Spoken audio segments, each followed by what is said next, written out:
language and its career perspectives. So what is our objective? First thing, we'll be learning about what are the different stages of learning. Then we'll also know briefly about how to get certified. We'll also be letting you know about the teaching modules that we'll be focusing on.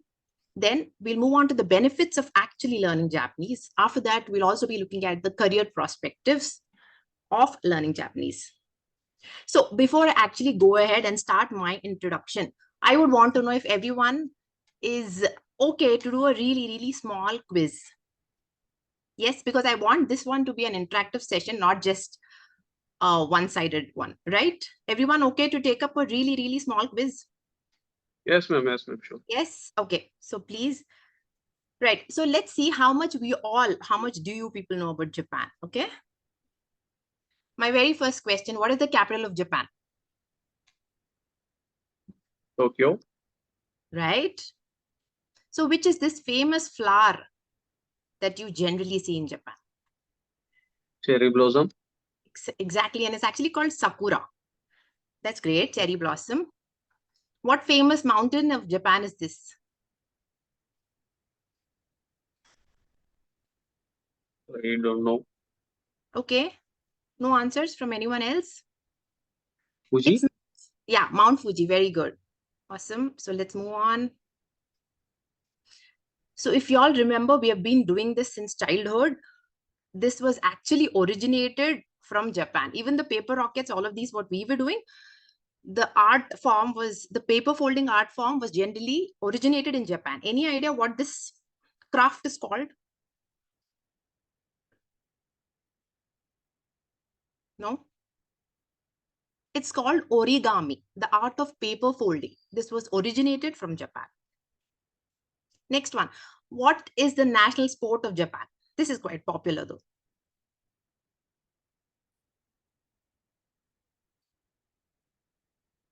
No idea? Sumo. Yeah, sumo wrestling. Very good. Awesome. Moving on. What is the currency of Japan? Yen. Yes, yen. Which popular Japanese food is this?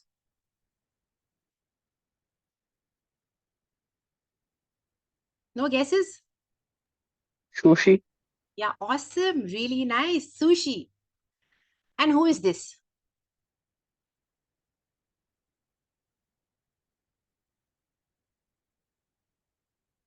Okay, so this is the ex-Prime Minister of Japan, Mr. Shinzo Abe.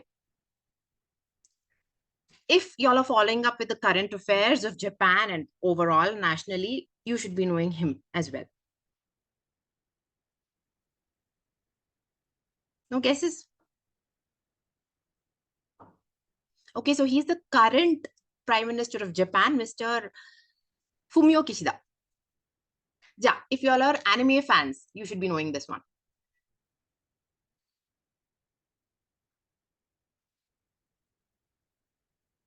Yeah, can't hear. No guesses? So this is Naruto. It's a very, very popular cartoon. Now, I'm just going to be briefly introducing about myself. So my name is Apurva. So my qualifications, I completed my bachelor's of engineering. I'm basically an engineer. But after that, I started having an interest towards Japanese. So I'm an N2 certified Japanese linguist. So which means I've completed 4 levels out of the 5 levels. So after that, I've worked as a translator and interpreter for roughly about 5 years. Went on to do my Bachelor of Education because I was really, really keen on teaching. So now I'm a full-time Japanese trainer. So that's a very brief introduction about myself. So now moving on with our actual topic of this seminar, what are the different levels in learning Japanese? And also let's look at each level briefly. Now we have totally 5 levels in Japanese. N5 is the basic. Then we have N4, N3, N2, and N1. N1 is the highest level. So I am N2 certified. So N5 is our basic level. Highest level is N1. So now let's focus on N5 and what actually it holds, which is our basic levels. I'm just going to be running through all of these levels very, very briefly. So the N5 level focuses on, mostly it's for beginners because since it's the basic level. And here in N5, we focus on the basic three scripts, which is the writing system of Japanese language. The three writing systems that we come across in Japanese is hiragana, katakana, and kanji. All the three will be taught, but kanjis, only the first 100 of them will be taught in level N5. So after N5, you are able to listen and comprehend basic situational Japanese and very minimal basic conversations about topics regularly encountered in your daily lives. In JLPT N4, your next level, it's for upper beginners, slightly higher than the beginner version. So in this, we'll be learning about 1,500 vocabulary words, and also you'll be learning about 300 kanjis, okay, which are nothing but another alphabet. Kanjis are nothing but alphabets. So 300 kanjis. Now, after N4, you will be able to understand the core basics of Japanese. Apart from that, you'll also have the ability to read and comprehend passages on daily topics, which are written in basic Japanese vocabulary and kanji. What does our N3, the next level, the third level, focus on? Now, this is considered as your intermediate level. So you'll be coming across 3,750 vocabularies. And after that, you'll also be learning about 650 kanjis. When you finish N3, you'll be able to understand and comprehend slightly difficult writings. You'll also be able to understand the newspaper headlines and other topics which you encounter in your everyday situations. So you'll be able to comprehend specific contents concerning about everyday topics a little more in detail. Now, the fourth level is JLPT N2. Now, what does N2 hold in for us? So this is considered an upper intermediate level. So you will be learning about 6,000 words in total, 1,000 kanjis. Now, if you are focusing to get into a Japanese university to pursue your higher studies, this is your aim. This should be your aim because generally they prefer the N2 level certified people to get into universities of Japan. So once you finish N2, you'll be able to read materials written clearly on a variety of topics and also read in-depth newspaper articles, commentaries, etc. Now at last level, JLPT N1, so it's more or less you're considered a Japanese yourself because you're advanced and you're proficient in Japanese, and you'll be learning about 10,000 vocabulary words and about 2,000 kanjis. So you're almost a native speaker, and yes, and even the cultural aspect and etiquette is almost known to you all, and you tend to be considered more or less as a Japanese. So that's very briefly about all the levels that we'll be focusing on, or what the JLPT, I mean, what the Japanese language consists of. The language journey has total 5 levels. Now, in case you want to be certified, are there any exams? So have you all heard of the JLPT exam, anyone? Or you have no idea at all? Yes, ma'am, we did hear about it. Yes. So this is the JLPT exam, which is the Japanese language proficiency test. Now, this test is the one that certifies if you're actually proficient or not in Japanese language, and this will be conducted by the Japan government themselves. Okay. Now let me just brief you about what this exam has and how does it go about. So now the aim of the Japanese, the JLPT exam is that it tests the ability of non-native speakers of Japanese. Okay, it just wants to understand how much you know about their language. Now, it measures the candidate's Japanese knowledge through writing, reading, listening, grammar, and vocabulary. Now, the test duration lasts for about 1.5 to 3 hours, depending on the level. Okay, so the basic level will have about 1.5 hours of your exam duration. And please note, it is a multiple choice based exam. There is no writing at all. You just have to tick your answers in this exam. So this is what the JLPT exam is. Now, when is the exam conducted? So JLPT exam is actually held twice in a year. So in India, it is held on the first Sunday of July and the first Sunday of December every year. So now this year, if you're targeting 7th July and 8th December are your dates for your examination. So it happens twice a year, July and December. What are the test centers? Where are these exams conducted? So now more or less, this exam is conducted in all the major cities of India, except Hyderabad. And now even some of the smaller cities like Karur, Shantiniketan, etc. have a JLPT center. So now if you people are applying for it, you will have to look at your nearest center and go about the process. So yeah. Now, what are the modules that are covered in your examination or in our classes? So you have the vocabulary section, then you have the reading section, and then you have the grammar section, and you also have the listening section. Now, for you to pass in this examination, it doesn't mean that there is some fixed, marks allocated, that if you just out of 100, if you like take 35 is your passing mark, that's not the aim here. You have to get minimum passing marks in all the sections for you to pass your examination. That means you'll have to get a minimum marks allocated in the vocabulary, reading section, grammar section, and the listening section. So you have to be proficient in all the 4 sections for you to pass the exam. You need to get minimum in all the sections.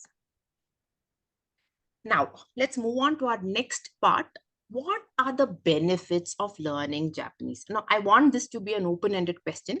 I want all of you all to pitch in and tell me, what do you think are the benefits of learning Japanese language?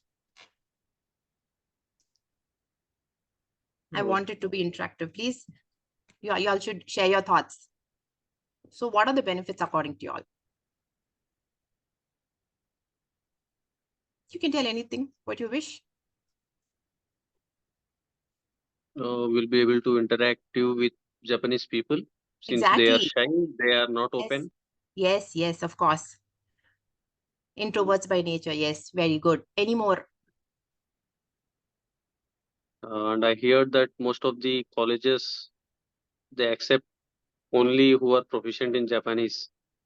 Since they do, even though they provide English language courses, but they mostly use Japanese language. Yes, that's because of the majority people speaking in Japanese. Yes, that's one of the criteria, but not all the places, maybe a few Uh, places. Yeah, that's rightly told. Any more answers?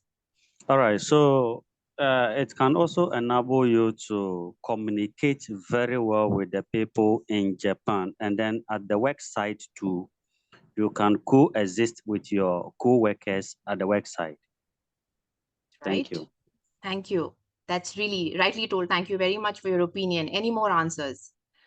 But I want you all to think in a broader perspective. It's not just about the conversation part or anything. There's more to benefits of learning Japanese or any foreign language. So first thing, your cognitive skills remarkably improve. Your memory expands. And anytime you learn a new language, there's always a sense of personal growth as well, right?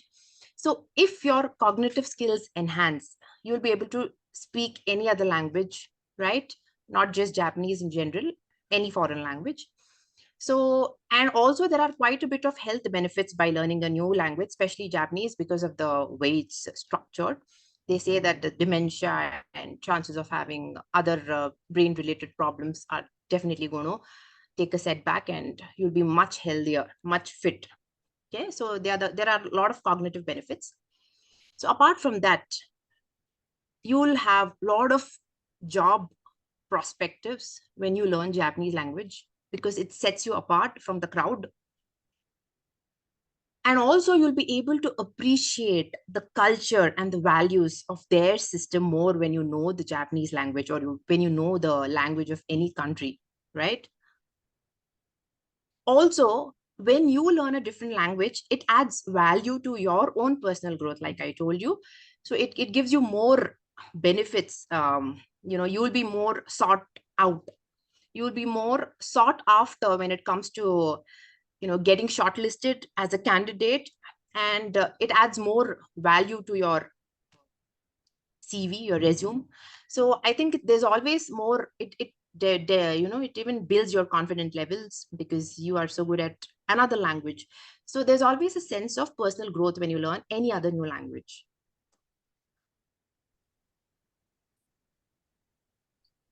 The last one, according to me, would be when you go there, you will not need another travel guide. You will be your own guide, right? So you'll be able to do the sightseeing much better. You'll be able to look at products, judge things better. So it'll definitely help you travel, right? So these are some of the most important benefits of learning a new language or Japanese language in general. Now, why do you think that there is an increase in job opportunities in Japan in the recent times than how it was before? Why do you think there's so much surge currently? I would want your thoughts, please. All right, ma'am, I think because a lot of people lack the understanding of Japanese language, Okay. thereby creating a lot volume of work opportunity loaded there. Because if you don't speak the language, you cannot work with them. Thank you. Thank you. Thank you so much for your thoughts. Any more answers? The younger generation, Gen Zs, has been at low, and there were Okay. more job vacancies because of that. Right. Right. Yeah. Correct. Thank you. Thank you so much. Any more answers? No more? Okay. No. So there are top 3 reasons why there's been a surge in the Japan market for jobs recently. First thing is the aging population. If you can actually see, there are quite a bit of old people than the younger generation, which is actually, pushing people to get into more jobs. They're waiting for foreigners to come and work for them. So because of the aging population, the topmost, criteria. Second thing, there's actually quite low birth rates. So due to that, there's been a surge of foreigners, being given chances to go and work there. Last one, it's a powerhouse of economic growth and development. So there is quite a bit of opportunity because Japan is considered to be a powerhouse for economic development. And there's been quite a bit of, job opportunities in recent times because of its global perspective. Now, our last part of this seminar is careers involving Japanese. So what are your career perspectives once you learn Japanese, and what is the level that you actually need to target to get into the job market? We'll be discussing all this in this part. Now, according to the recent statistics, how many Japanese companies are registered in India? Approximately about 1,400 Japanese companies have been registered in India alone. So that actually gives you quite a bit of, opportunity for you to get a job which is related to Japanese. And yes, so quite a bit of opportunities lying ahead for you. Now, so for jobs in Japan for Indians or anyone for that matter in general, let's look at the core Japanese jobs that you will be getting into once you know this language. The first thing is being a Japanese interpreter. If you're like very, very good in your language, proficient in Japanese, you can always become a Japanese interpreter because there's always scope for it. People want good interpreters to interpret between languages. So if you know more, if you're a multilingual person, I think this is a very, very good choice for y'all. So Japanese interpreters have a lot of demand.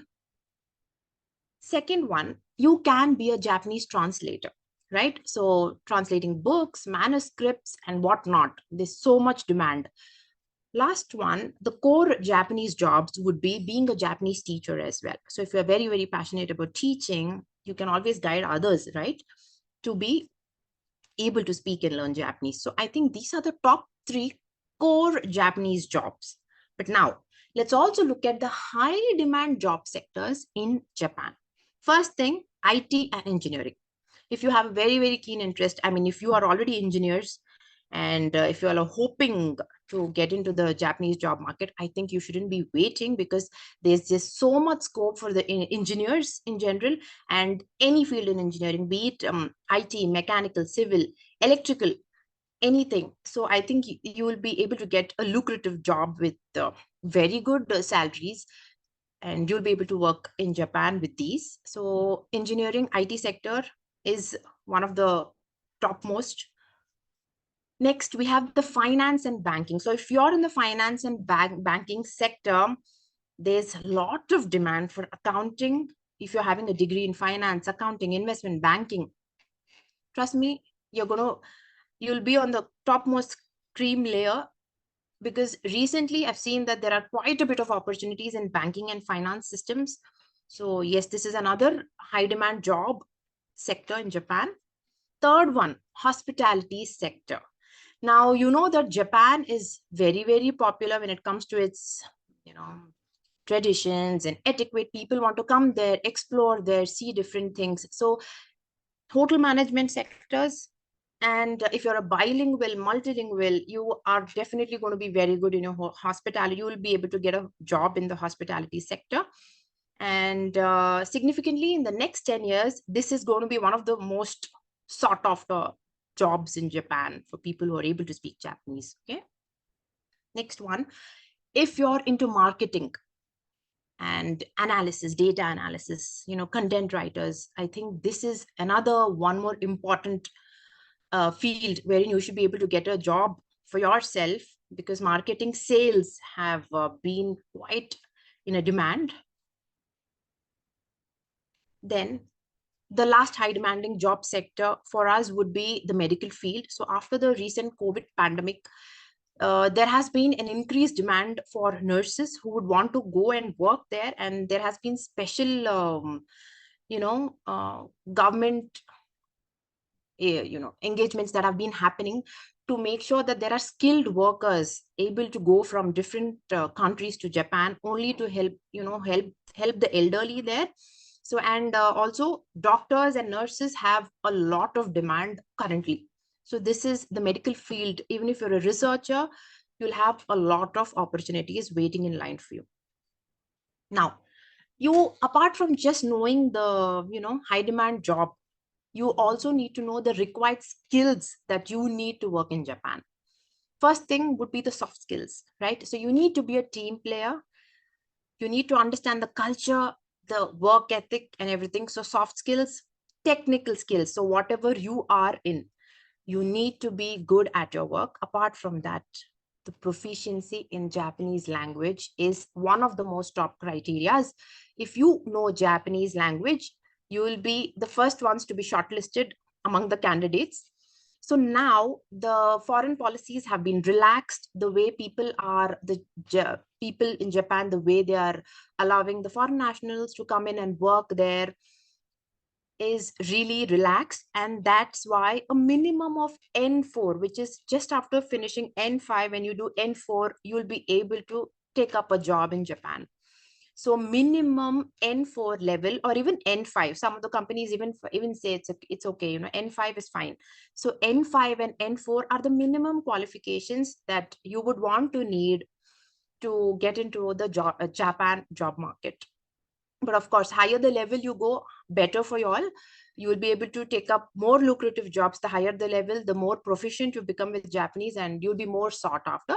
But a minimum of first two levels, N5 and N4, are needed for you to take up any job in Japan. So in a gist, once you learn Japanese, what are the careers that hold in for us?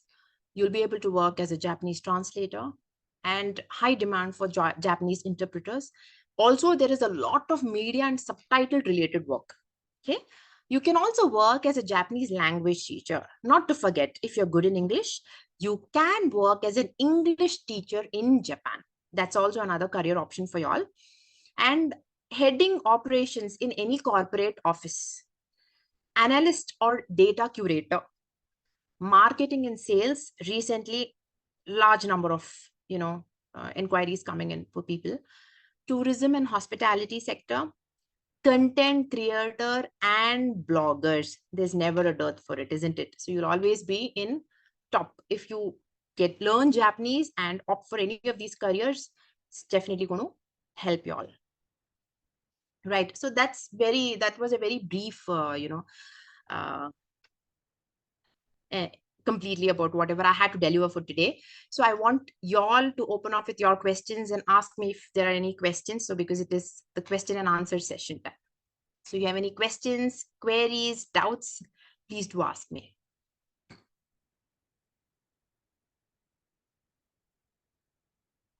All right. Yeah, ma'am. Concerning the N5 and then the N4 Japanese language, do we also need to write exam on that?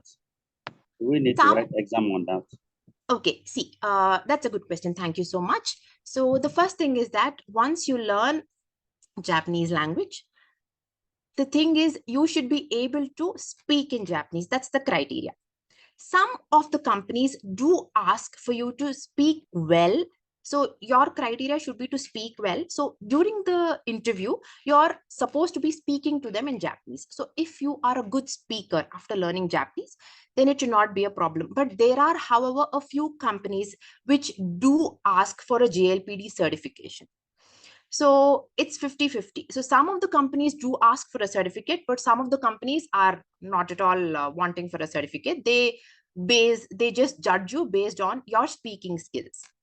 So I think it's a 50-50 call there. So some of them do ask for a certificate. Some of them say it's okay if you don't have a certificate, as long as you're able to speak and understand what they're speaking. Okay, so in this case, concerning the writing, because some of us, we are also trying to learn the Japanese language, and then we are at the basic level. So for us not to be embarrassed, we want to hold certificates. So during the interview session, maybe we can speak, but not fluently. But if in case they ask for certificate, then we can supply it. You understand?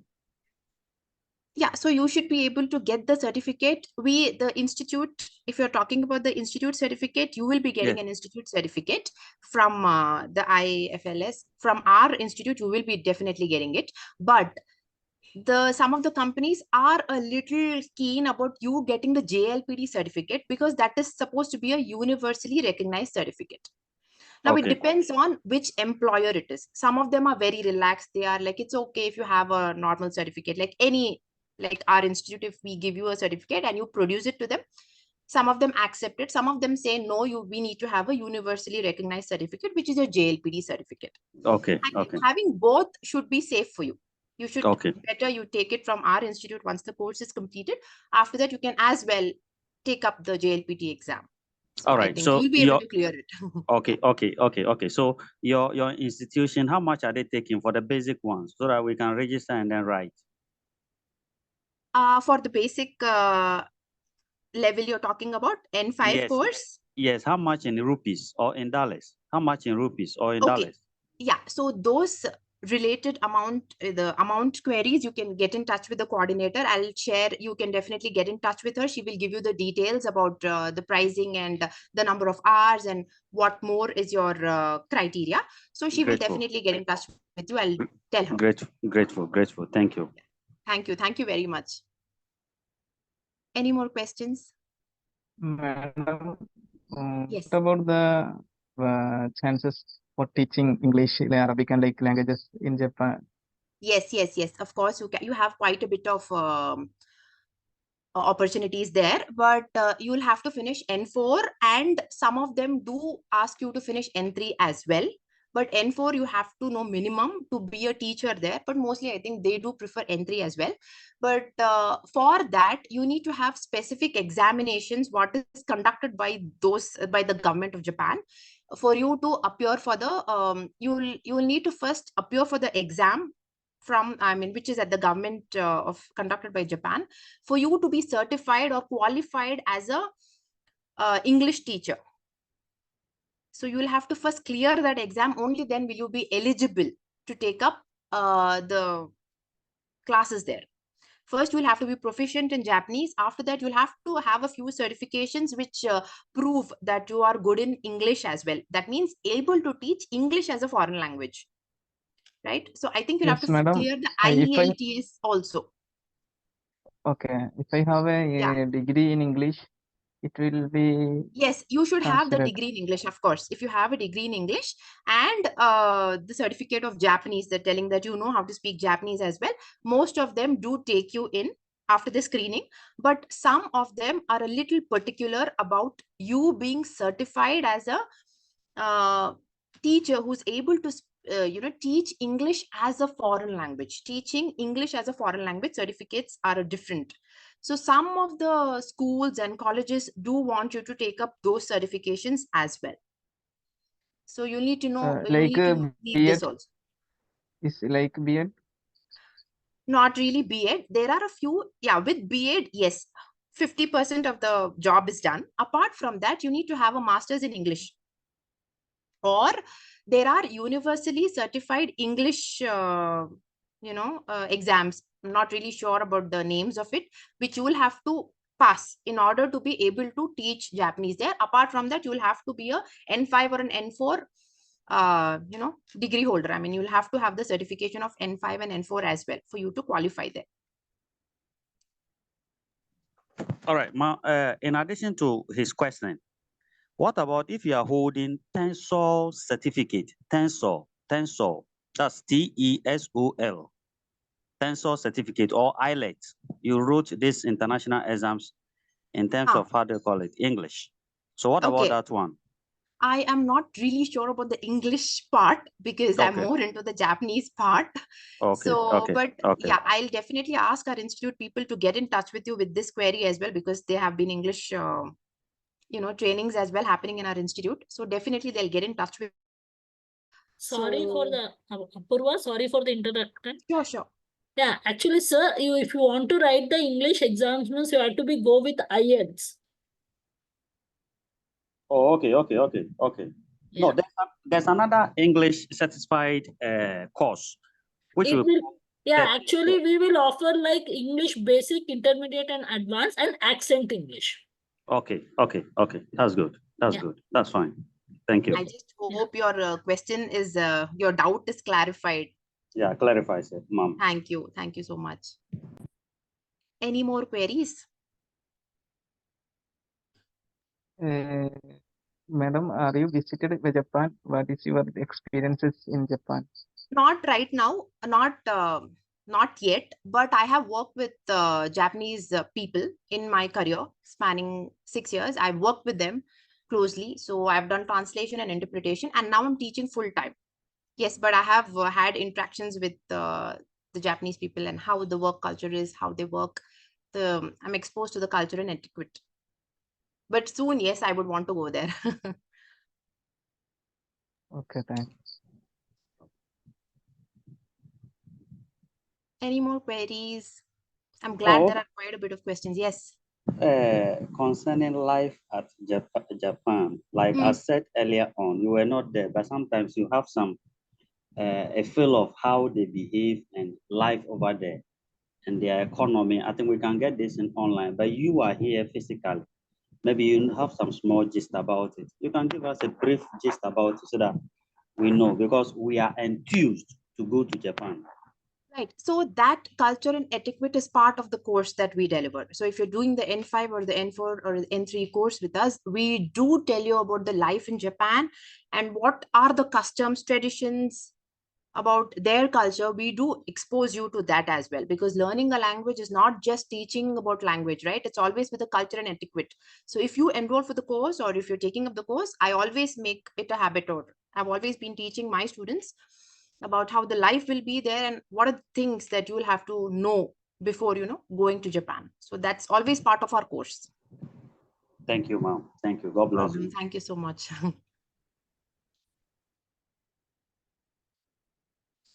Any more questions?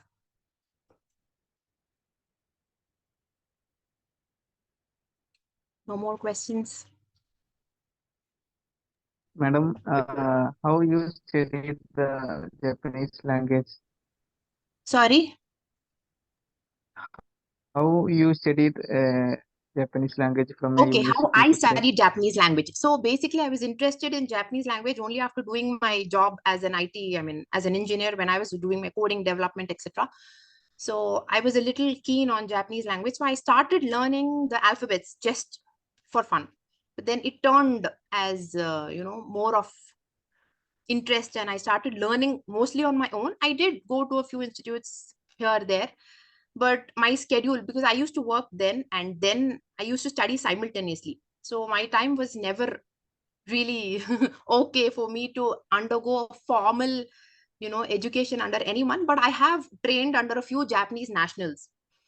Once I went into my higher, you know, higher levels, when I had to train for that, I did undergo my coaching under a few Japanese language, trainers. And apart from that, I've also worked closely with Japanese counterparts. So then I did have a chance to interact with them, and I learned a few things from them as well. So mine has been a journey, self-learned, self-taught. But yes, I had to undergo a little bit of formal education under a few Japanese nationals, which I've done before. Before I took my JLPT N2 certificate, which was my 4th level, I did some training with Japanese nationals. Okay, thanks, madam. No problem. Any more queries?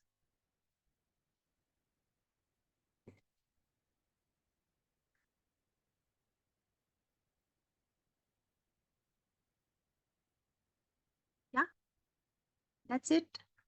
I would just want our counselor in charge here, Shilpa ma'am. Any, Yeah. madam, you have any suggestions for learning Japanese? Any Learning websites? Japanese? Yes. So you have not been exposed to Japanese at all, right? Have you had any exposure towards Japanese? Exposure means Have you listened to communications with Japanese people. Have you had some interaction with the Japanese people? Yes, I have I got some opportunity from EFL University, Hyderabad. Okay, There is FLU. some teachers. Okay. So my suggestion would be to undergo training under a teacher first, because that is one of the most important things. Second thing, that your journey for learning a language never stops at a textbook. You'll have to keep watching movies, animes to understand the culture. And I would also say that if you have friends who speak Japanese, it's really great, because with them, when you interact, you'll know your mistakes, you'll start learning better, and you'll start interacting better. So I think these are the first 3 important things. Learn under a teacher, start exploring language on your own. Third, try to make friends who live in Japan or who live in India and are able to speak Japanese. So in that way, your communication improves a lot.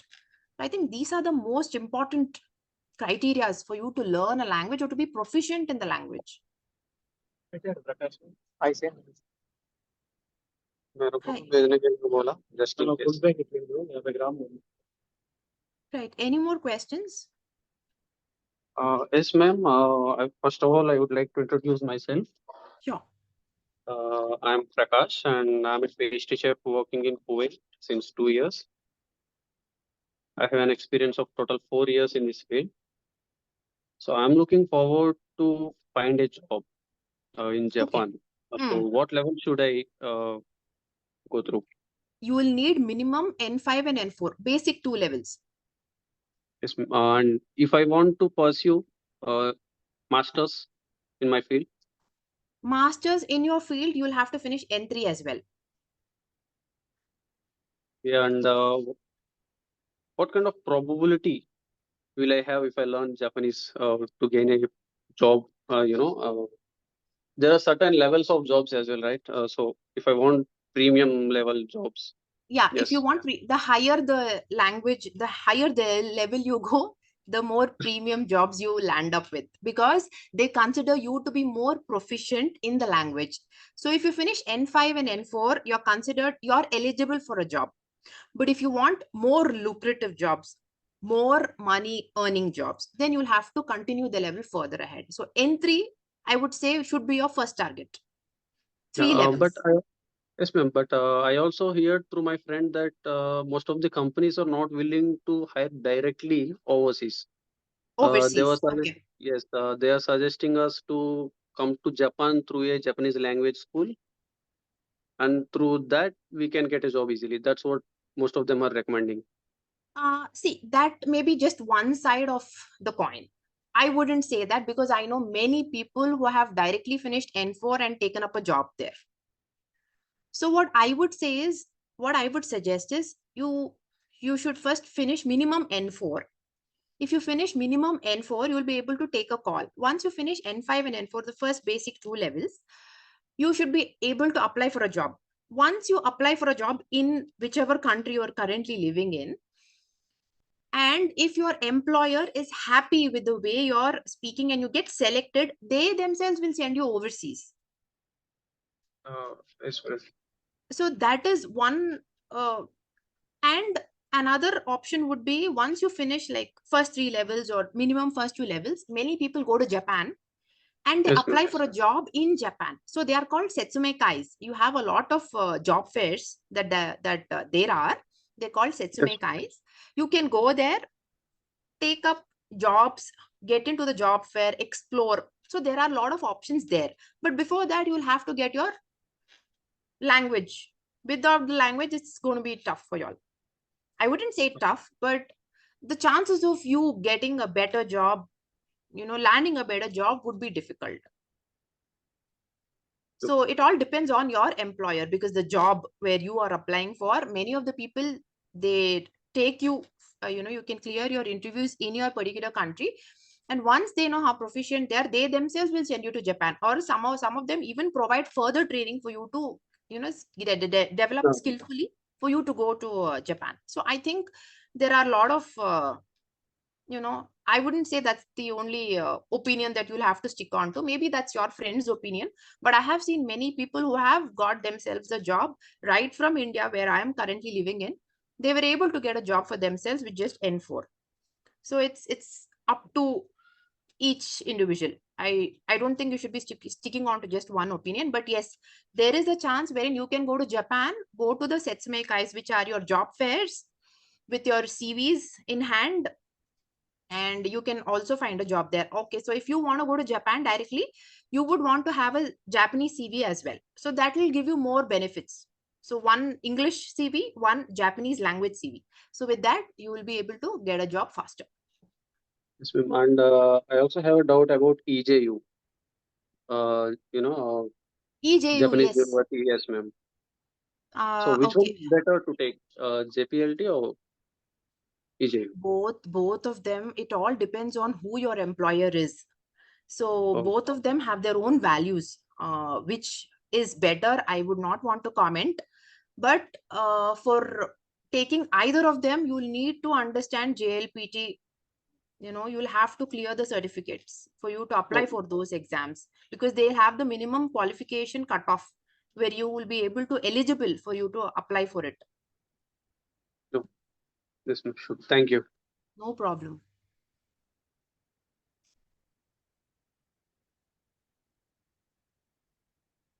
Any more Hello? questions? Yes. Yeah. If anyone want to join the classes or the courses, miss, you can contact me on the directly. I can give my WhatsApp number. Yes, ma'am. Sure. Yeah, 90715 Okay. 29463. Yes, ma'am. Thank you. Yeah, thank you. Thank Could you. you Apurva. repeat? Could you repeat, please? 90715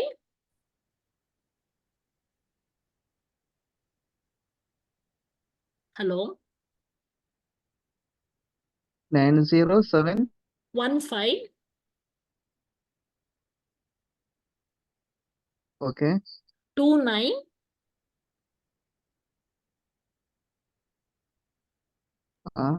463. 29.